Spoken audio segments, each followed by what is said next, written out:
everything always starts in that one place, just in a bedroom or just playing a show, you know, in front of like 10 people. I love that idea. It doesn't have to be forever, but if it's forever, even better. I said I'd never think I wasn't better alone. Can't change the weather, might not be forever, but if it's forever, it's even better. And I don't. The idea of having a band with Billie was new. Billie wanted to have background singers and like an acoustic performance of the song. And it's actually become one of my favorite songs that Billie has ever put out. Baby, I'll love you till the day that I die.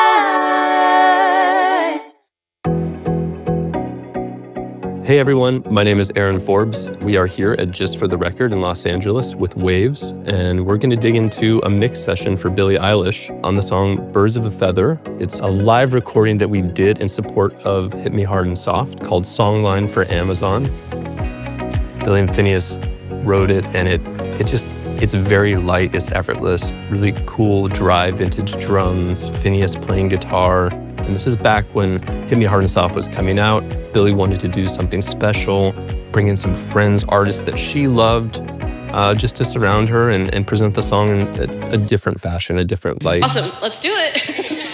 We were in the live room of Henson Studios, which is actually pretty reflective. We had drums in there. They were pretty close to Billie, pretty close to the background singers. So going into it, I knew that the post-production mix was going to be a bit of a challenge. Let's listen to just the raw audio that was recorded by Kian, our amazing engineer. I want you to stay till I'm in the grave, till I ride away, dead and buried, till I'm in the casket you carry. If you go, I'm going too.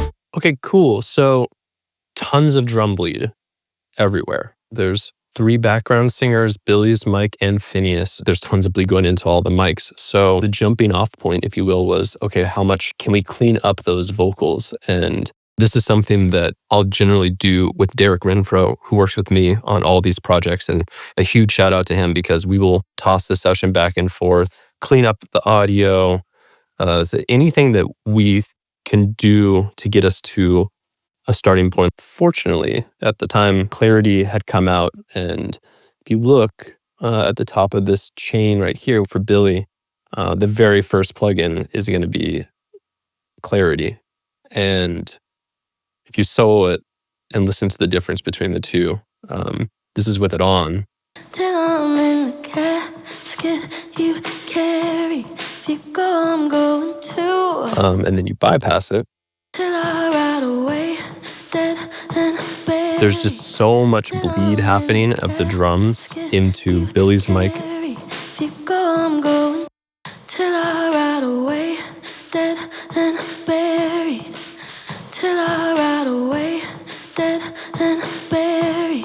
The drums are directly behind the singers. So as we were shooting this, I was like, oh boy, this is going to be tough. But, you know, Clarity to the rescue. I'm going to turn Clarity off and hear what's happening inside of the mix.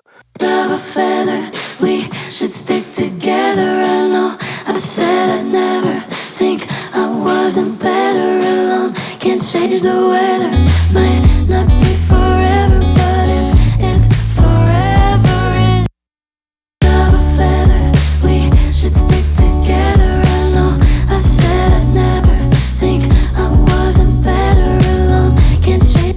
Yeah, it's so cool. Billie just jumps to the front of the speakers. All the washiness of that bright room kind of disappears. I grew up in Big Sur, moved down to Los Angeles and went to USC. That was my way to get to the big city and meet a bunch of people, and just started playing. I'm a guitar player first.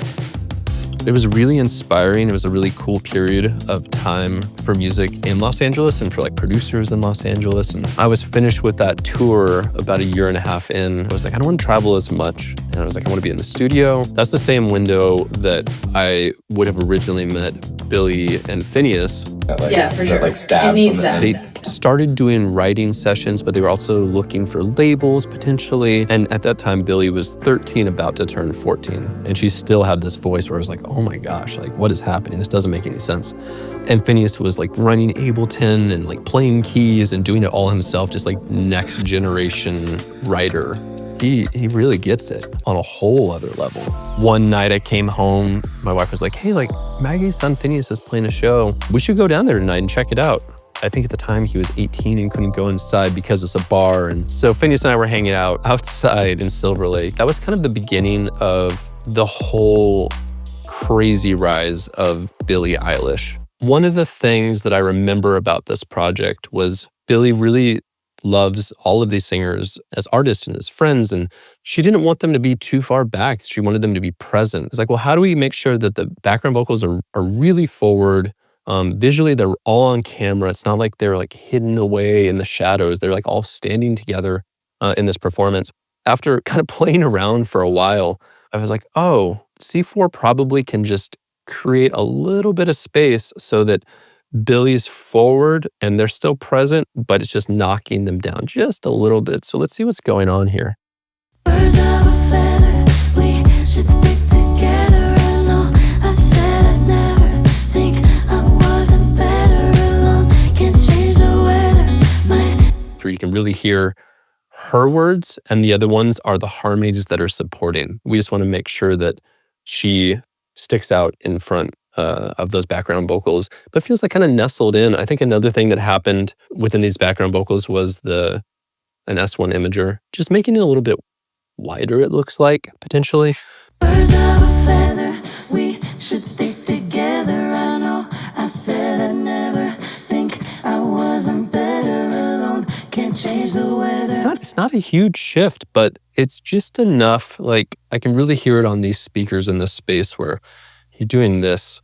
So if things get too far out on the outside, the background vocals push too far out there, now you're occupying that region, and I kind of want to clean it up and leave space to explore with FX.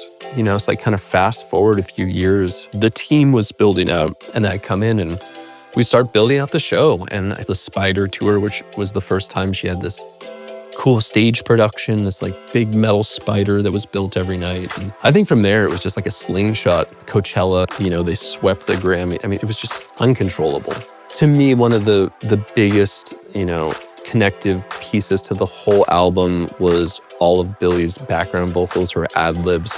She engineered all of them herself. Like she really went all in. It was really fun because I'd like get together with the singers and we'd do all the obvious harmonies and be like, let's cover our bases. Let's do that. And then Billie would come in and she'd get giddy with excitement during rehearsals and be like, actually, you should do this harmony and you should do this response and you should do that ad-lib because I love that ad-lib. And it was kind of like her opportunity to point out the things that she loved the most about the album that she had just made. And it was really fun to watch, pretty exciting to watch too. So really incredible vocal. All that we're doing here is trying to clean up the audio. For the most part, we're looking at subtractive EQ. F6 RTA is the one that I reach for all the time. If I'm turning blue, please don't save me. Nothing left to lose without my baby. Birds of a feather, we should stick together. I know I said I'd never think I wasn't better alone. Can't change the weather, might not be Does just a little bit of cleanup on the bottom. What's really interesting to me always is you can go very far with this frequency and not hear it. I think you're like, oh, if you go that high, you can hear it sidechaining and ducking. You don't hear it at all, and it's just helping you clean up some space for other things to kind of pop through. When we get to Finn's guitar, this is the guitar.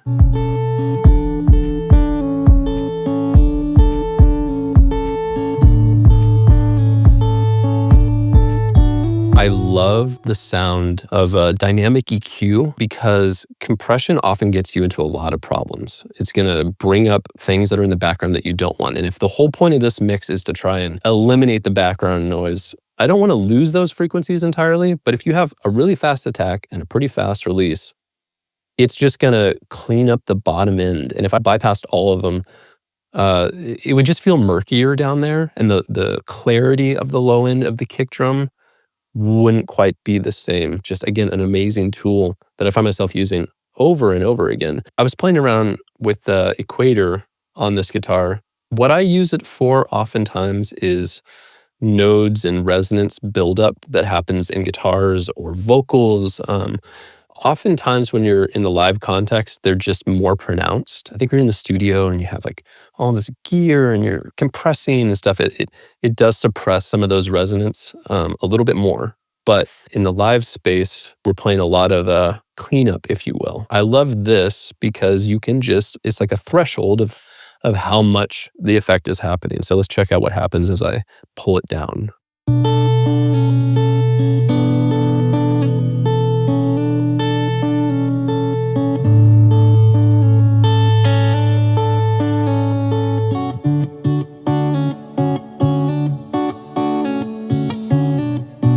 Pretty cool stuff, really transparent. I think the auto makeup does a lot there. I love how it finds a way to make it all make sense on the back end. I think the limiter does sound really good in here. I use it sometimes on and off, just depending. The tilt, very cool. You can kind of shape something.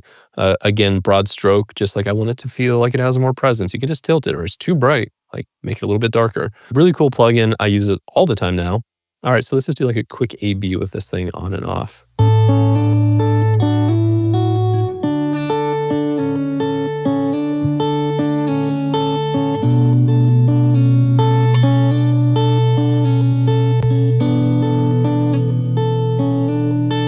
You know, still getting to work with them to this day is so cool. You know, we met many, many years ago and gone through a lot of different things together. The most important thing that has served me very well throughout these past years of growing and finding opportunity is it's such a stereotype, but you just gotta say yes to stuff. You have to do things that you didn't think were inside of the box of what you were after. And you also have to know when it's not right. Just being open to trying things. I've learned a lot from the mistakes I've made, from the failures that I've had, the ones that sting the most. You gain so much from those, so much more than from the early successes. The little wins don't teach you half as much as when you bomb something, you're like, I'll never let that happen again. It's just a part of the journey.